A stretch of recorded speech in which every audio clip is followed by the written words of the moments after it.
hayotimda qizim bo'lmas edi. Farzandsiz yashayotganda qancha u faqat erdan emasda, faqat u Alloh xohlasa bo'ladi. Lekin sababchi. Sababchi bo'lganingiz uchun rahmat. Qizimga boshqacha qiz emas, aynan shunaqa Leylam tug'ilgani uchun.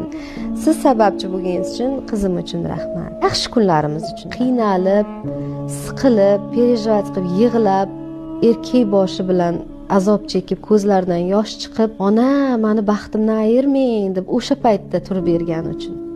Demak bo'lgan unaqa paytlar. O'sha narsa uchun ham rahmat aytaman.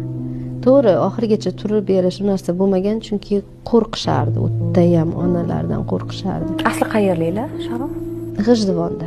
Endi qolganlarini aytsam, lekin qilsa bo'lardi-ku degan narsalarim ham ko'pda. O'shanga to'xtatib qolyapti meni. Chiqmayapti. Yo'q, chiqmasa ham kerak emas. Chiqmayapti. Majburlab ayta olmayman. O'zimni xohishim bilan aytganim o'sha